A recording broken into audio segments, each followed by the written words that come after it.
आप इसे प्रार्थना कह सकते हैं या अभिलाषा कह सकते हैं, मन्नत कह सकते हैं या फरियाद कह सकते हैं। पर सूर्य देवता में आस्था रखने वाले एक राजा ने भारत के ओडिशा राज्य में एक ऐसा भव्य सूर्य मंदिर बनवाए थे जो आज भारत के 7 आश्चर्यों में से एक है, जो अपने अंदर असीमित विज्ञान समेटे हुए है।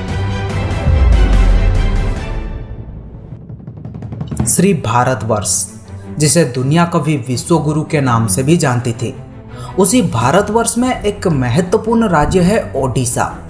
प्राचीन काल में यह कलिंग के नाम से जाना जाता था। कलिंग के गंग साम्राज्य के राजा नांगुला नरसिंहदेव प्रथम मात्र 18 साल के उम्र में ही काकतीय साम्राज्य के सबसे शक्तिशाली राजा गणपति के साथ युद्ध लड़ने गए थे। करीब 3 साल तक नरसिंहदेव निरंतर युद्ध लड़ते रहे। युद्ध में गणपति को पराजित कर जब नरसिंहदेव बहुत सारे धन संपदा के साथ कलिंग लौटे, तब राजमहल में उनके भव्य स्वागत की आयोजन रखी गई थी। राजमाता कस्तूरी देवी पुत्र नरसिंहदेव की वीरता से अत्यंत प्रसन्न हुई और पुत्र के सम्मुख अपने भावनाओं को प्रकाशित करके कहा, तुम्हारे पिता शंखक्षेत्र पुरी में भगवान जगन्नाथ का भव्य मंदिर बनवाए हैं, पर मैं चाहती हूं तुम अर्क क्षेत्र कोणार्क में उससे भी भव्य और विशाल सूर्य मंदिर बनवाओ। नरसिंहदेव ने माता से पूछा, सूर्य मंदिर ही क्यों और कोणार्क में किस लिए? माता ने पुत्र के सवालों के जवाब में कहा कि द्वापर युग में भगवान श्री कृष्ण के पुत्र सांब बड़े ही सुंदर और सुकुमार थे। वे हमेशा नारद मुनि को परेशान कर देते थे। एक बार नारद जी ने उन्हें सबक सिखाने के लिए योजना की। नारद जी ने सांबों के सुंदर शरीर की तारीफ करते हुए उन्हें गोपियों के साथ जल क्रीड़ा करने को उकसाया। वहीं दूसरी तरफ भगवान श्री कृष्ण को जाकर कह दिया कि सांबो अपने मां समान गोपियों के साथ जल क्रीड़ा कर रहा है। ये बात सुनकर भगवान श्री कृष्ण अत्यंत क्रोधित हो उठे और तुरंत अपने बेटे सांब को श्राप देते हुए कहा कि जिस सुंदर शरीर के लिए तुम्हारा इतना गुरूर है वो अभी नष्ट हो जाएगा। सांब को कुष्ठ रोग हो जाता है। सांब राजमहल में लौट आते हैं और माता जम्मूमती को जब यह पता चलता है कि पिता श्री कृष्ण की श्राप की वजह से पुत्र की यह दुर्दशा हुई है, तो सभी रानियां क्रोधित हो जाती हैं।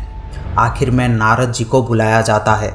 नारद जी ने रोग निवारण का उपाय बाहर किया और कहा कि सूर्य की पहली किरण उड्र देश के कोण में पड़ता है, जो कोणार्क के नाम से जाना जाता है। सांब को अभी जाकर सूर्य देव की आराधना करनी होगी, तभी जाकर सांब इस श्राप से मुक्ति पा सकेंगे। बहुत ही लंबी और कठिन यात्रा के बाद सांबो कोणार्क के चंद्रभागा नदी के पास पहुंचे। अन्न जल त्याग कर 12 साल कठिन तपस्या करने के बाद सूर्यदेव प्रसन्न होकर प्रकट हुए और सांब को रोग मुक्त होने का वरदान दिया। स्नान के पश्चात जब सांबो नदी से बाहर आते हैं तब वे रोग मुक्त हो चुके होते हैं और उनके हाथों में एक छोटा सा पत्थर होता है। उनके सुंदर और सुकुमार शरीर को देखकर सभी अनुचर और सेवक अत्यंत प्रसन्न थे। सांबो ने उस पत्थर को वहीं स्थापित करके एक छोटा सा मंदिर बनवाया।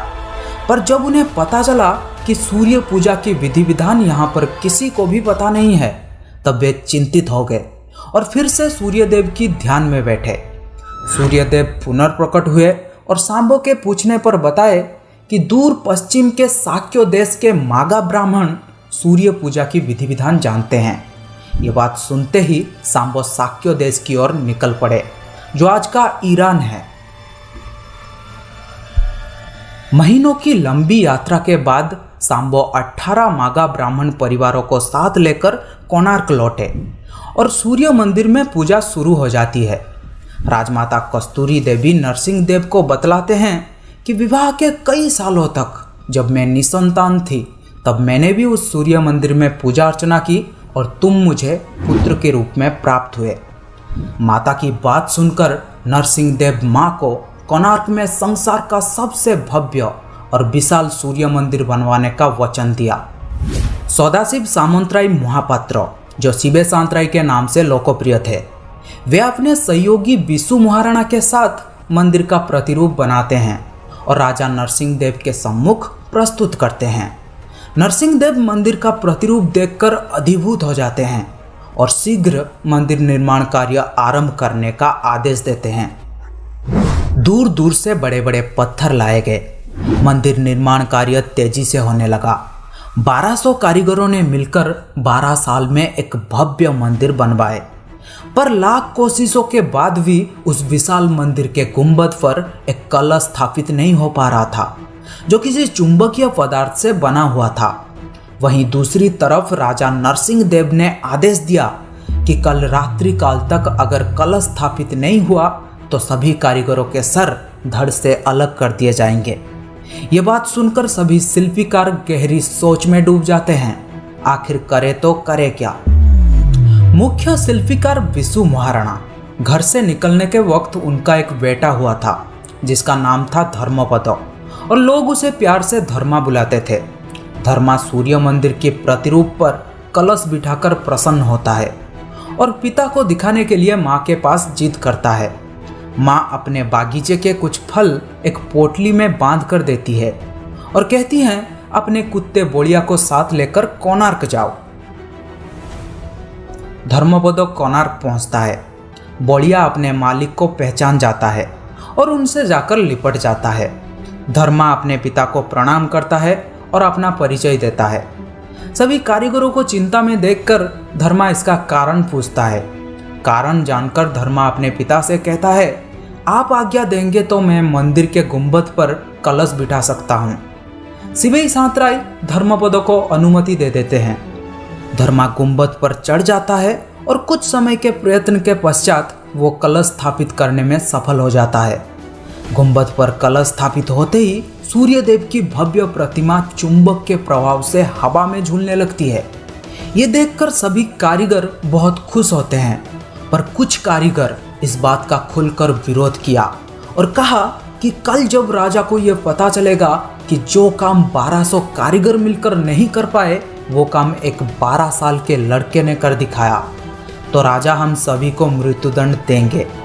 ये बात सुनकर धर्मा ने सोचा, मेरी जिंदगी से ज़्यादा मूल्यवान है 1200 कारीगरों की जिंदगी। धर्मपद ने अपने पिता को समझाया और गुंबद पर चढ़ के नीचे समुद्र में कूद गया। इसके कुछ समय पश्चात राजा नरसिंह देव मंदिर के सम्मुख उपस्थित हुए। सूर्यदेव की भव्य प्रतिमा को हवा में झूलता हुआ देखकर नरसिंह देव अत्यंत प्रसन्न हुए और शिवई सांतराय की तारीफ करते थके नहीं। राजा नरसिंह देव ने घोषणा किया कि माघ शुक्ल सप्तमी के दिन मंदिर का प्राण प्रतिष्ठा संपन्न किया जाएगा। पर शिवई सांतराय ने कहा, राजन तिथि तो अच्छा है, पर मंदिर की प्राण प्रतिष्ठा के लिए यह सही समय नहीं है। पर राजा नरसिंह देव अपने जिद में अड़े रहे और उसी तिथि में मंदिर का प्राण प्रतिष्ठा किया जाएगा घोषणा कर दिया गया और शिवई सांतराय वाद विवाद ना करते हुए वहां से चले जाते हैं।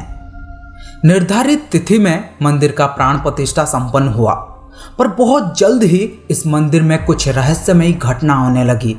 सबसे पहले मंदिर में लगे एक विशाल शेर की मूर्ति नीचे गिर गया।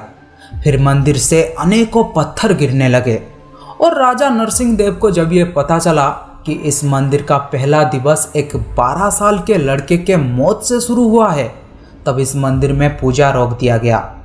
कई सालों तक ये मंदिर और इसके आसपास के इलाके घने जंगलों में परिवर्तित हो गए थे और सूर्यदेव की भव्य प्रतिमा घने जंगलों में कहीं छुप गया था। अंग्रेजों के शासनकाल में इस मंदिर का अवस्थिति पता लगने पर उन्होंने ही इस मंदिर का पुनरुद्धार किया था और आज आप उस भव्य मंदिर का केवल टूटा हुआ हिस्सा ही देख रहे हैं। यह था इस मंदिर के निर्माण की कहानी। पर इस मंदिर में एक 52 मीट्रिक टन का चुंबकीय पत्थर लगाया गया था जो कोणार्क से गुजरने वाली जहाज़ों को अपनी ओर खींच लेती थी और जिसको पाने के लिए बहुत सारे युद्ध भी हुए थे। अगर आप उस चुंबक के बारे में जानना चाहते हैं तो मुझे कमेंट में बता सकते हैं। अगर आपको ये वीडियो अच्छा लगा तो लाइक कीजिए, अपने दोस्तों के साथ शेयर कीजिए और इस चैनल को सब्सक्राइब कर लीजिए। पास में आ रहे ऑल नोटिफिकेशन बेल को भी ऑन कर लीजिए। मिलते हैं और एक इंटरेस्टिंग वीडियो में, तब तक के लिए till then have a great day, bye, thank you.